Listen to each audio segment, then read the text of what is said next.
Shalom, apa kabar Anda hari ini? Saya harap Anda selalu sehat walafiat. Pada kesempatan kali ini kita akan membahas satu topik dalam mata kuliah biologi dasar, yaitu transportasi pada sel. Apa itu transportasi yang terjadi pada sel?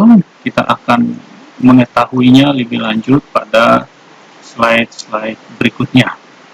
Oke, kita lanjut. Ya, jika Anda ingat pembahasan kita dari awal dalam video pertama ya,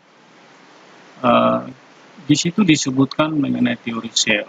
Ada satu teori sel, yaitu bahwa sel ini ya adalah unit fungsional yang hidup. Nah, karena sel ini adalah hidup, maka tentu ia memerlukan zat-zat yang berasal dari luar sel ya, supaya sel ini tetap survive.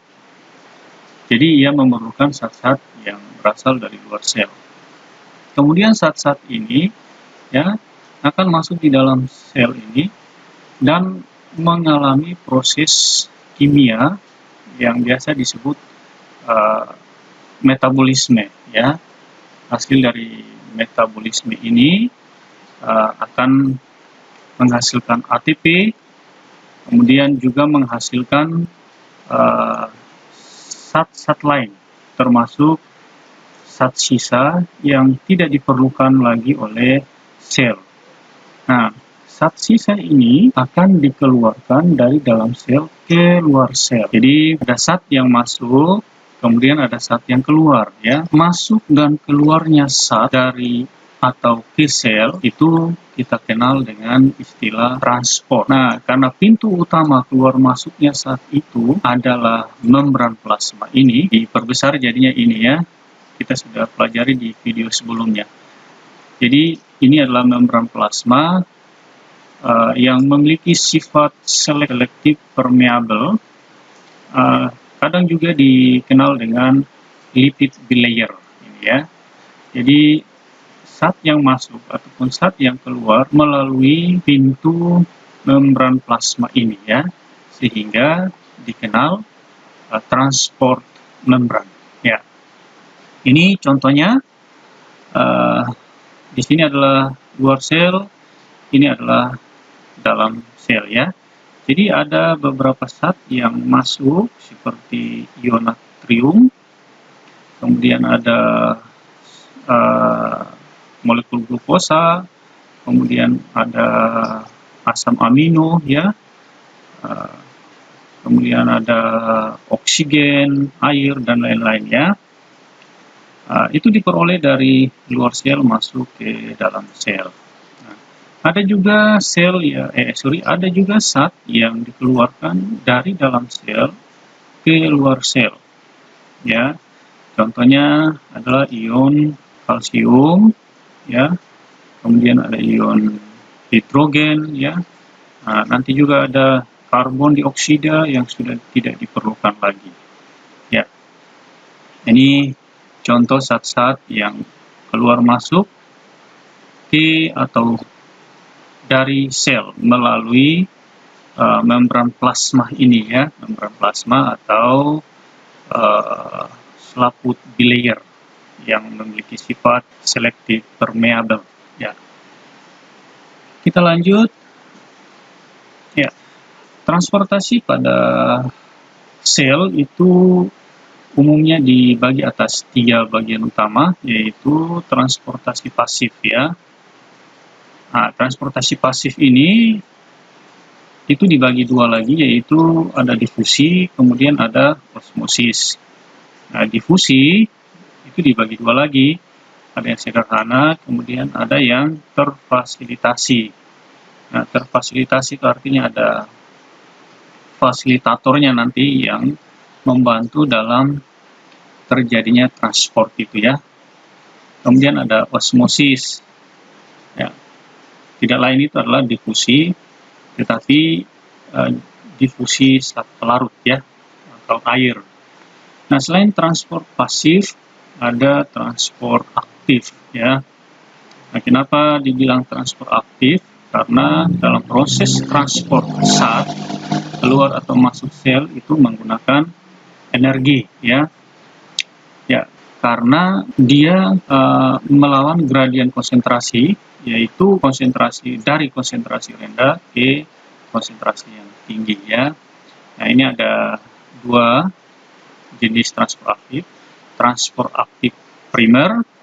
Contohnya ini pompa ion natrium kalium, ya. Kemudian ada transport aktif sekunder, ya. Contohnya kotransport. Nah, yang kedua, yang ketiga itu ada transport fisikal, ya.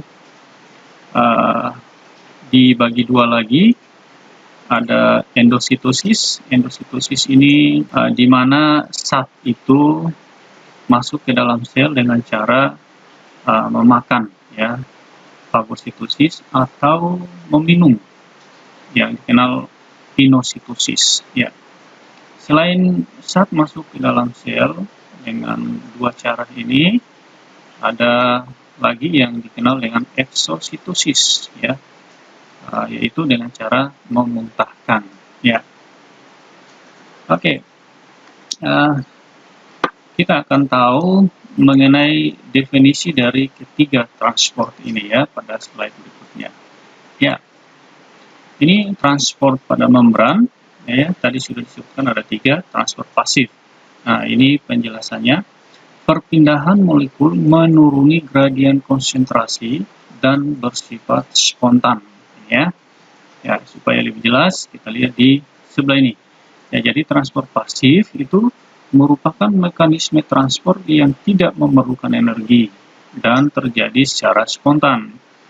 Terjadi akibat perbedaan konsentrasi antara zat dengan pelarutnya, bergerak dari konsentrasi zat yang lebih tinggi atau hipertonis ke konsentrasi zat yang lebih rendah, hipotonis.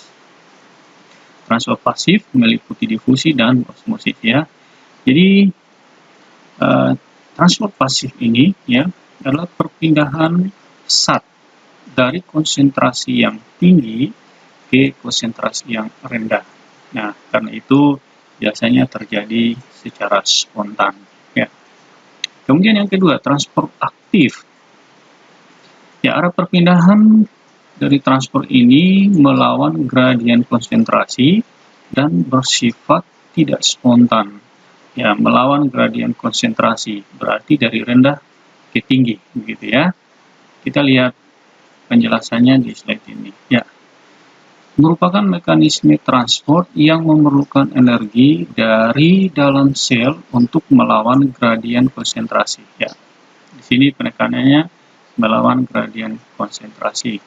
Transport aktif sangat diperlukan untuk memelihara keseimbangan molekul-molekul di dalam sel, ya. Ya, jadi energi yang diperlukan nanti itu asalnya dari molekul ATP ini, ya. Oke. Kemudian yang transport ketiga yaitu vesikel, ya. Ini definisinya memasukkan atau mengeluarkan makromolekul dengan cara membentuk vesikula, ya. Vesikula ini atau vesikel, ya, adalah, ya, sebuah ruang kecil pada sel atau organel kecil, ya, yang terdapat dalam sel yang terdiri dari cairan tertutup oleh lipid layer, ya.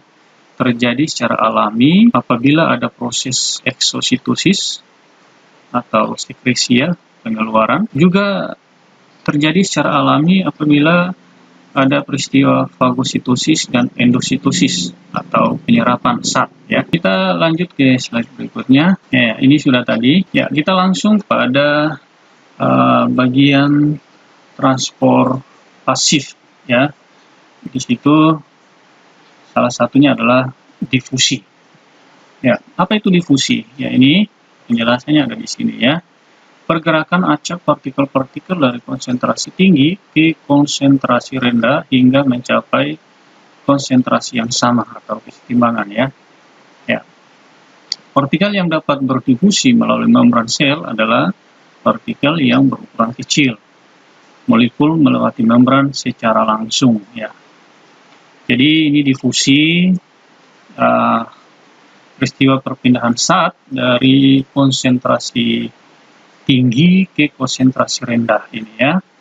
Karena ini molekulnya kecil, maka itu terjadi secara spontan melalui membran plasma ya. Ya, contohnya ini. Ada molekul yang bersifat larut lemak ya, karena pada membran plasma itu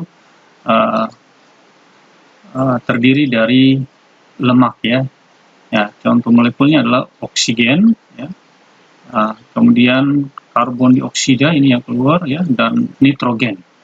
Ya, juga ada zat lain ya, yang molekul kecil seperti air, etanol, gliserol, dan urea. Jadi contoh zat-zat ini bisa masuk atau keluar dari atau ke sel ya, itu dengan cara difusi. Nah, ini contoh dari difusi ya. Sebuah wadah itu berisi air, kemudian kita masukkan sebuah zat terlarut di sini ya, konsentrasinya tinggi. Lama-kelamaan zat terlarut ini akan menyebar ke segala arah ya, di mana ruang-ruang ini itu memiliki konsentrasi yang sangat kecil ya.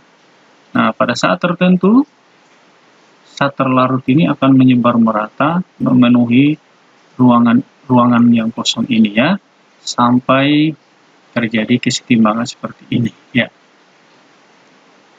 Atau contoh lain, gas di dalam ruangan. Kalau gas di dalam ruangan itu bebas bergerak ya, karena partikelnya tidak terikat kuat.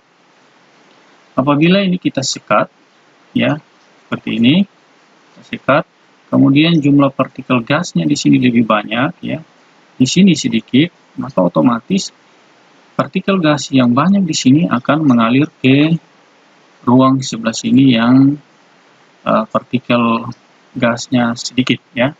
Nah, jadi ini contoh perpindahan zat dengan cara difusi, yaitu perpindahan zat dari hipertonis ya, konsentrasi tinggi, ke hipotonis, konsentrasi rendah ya. Nah, ini contohnya oksigen dalam sel, kemudian gula dalam air, sirup dalam air ya, ini contohnya.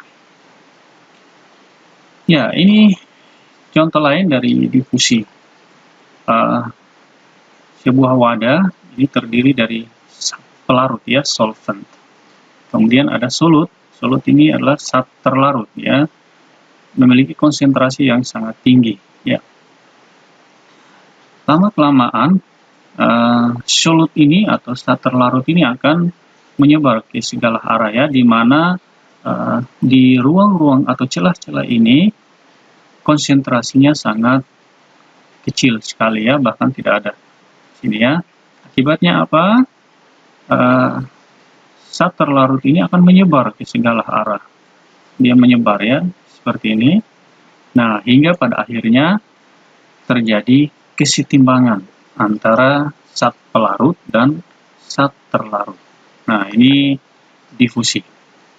Ya, perpindahan zat dari konsentrasi tinggi ke konsentrasi yang lebih rendah.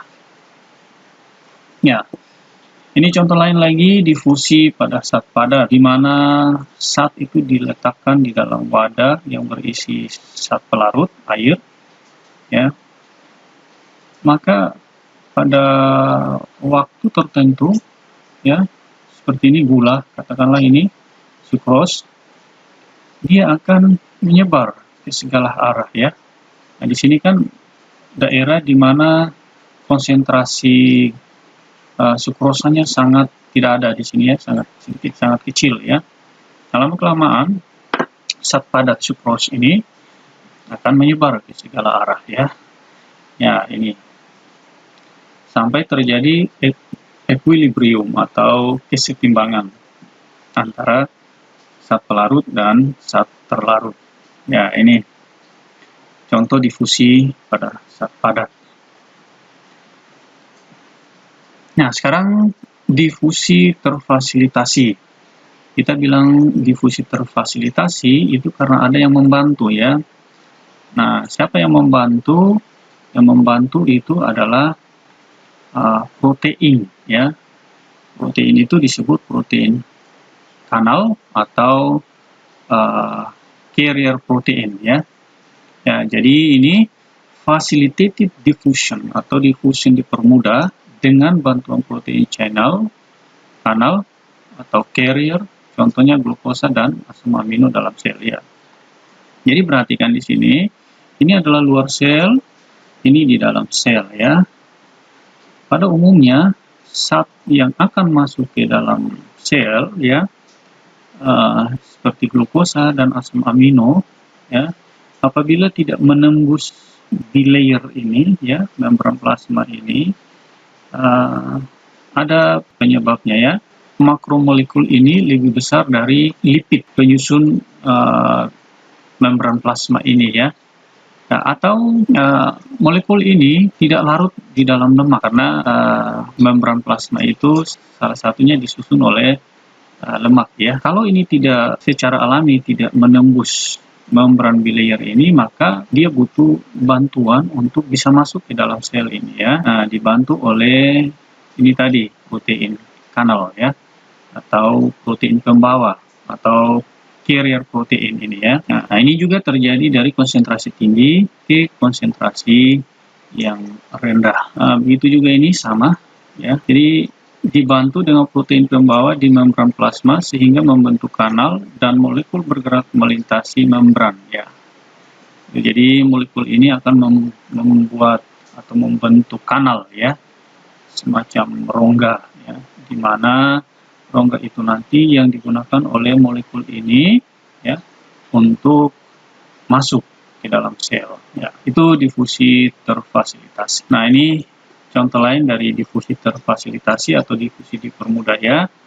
Nah, ini dalam sel, ini luar sel, konsentrasi di luar lebih tinggi ketimbang di dalam. Nah, sel akan membutuhkan zat ya yang dari luar.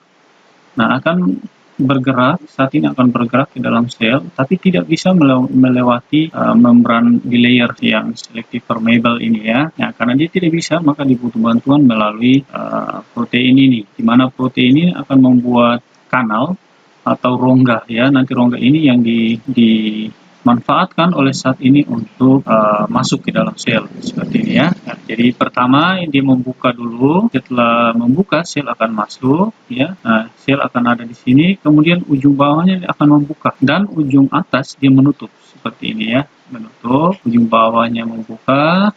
Zat ini akan masuk ke dalam sel ya. Itu difusi terfasilitasi atau dipermudah. Nah, ini contoh difusi sederhana ini ya, simple diffusion, tidak menggunakan protein pembawa, tetapi ini secara alami terjadi ya, di mana partikel di mana zat-zat yang ada di luar sel konsentrasinya tinggi ketimbang yang di dalam sel, dan zat-zat yang ada di atas ini ya, itu ukurannya lebih kecil dari fosfolipid ini yang merupakan penyusun dari membran plasma ya. Ini fosfolipid ya. Sehingga zat-zat ini dengan mudah akan menembus melalui membran plasma ini ya. Oke, yang berikut ya, ini perbedaan antara simple diffusion dan facilitated diffusion ya. Itu sudah jelaskan tadi. Jadi simple diffusion langsung, kalau facilitated diffusion dia melewati protein carrier ini. Ya, itu pembahasan kita mengenai transfer pasif, yaitu difusi ya. Nanti pada video lain kita bahas mengenai osmosis. Oke, baik. Sekian dan terima kasih.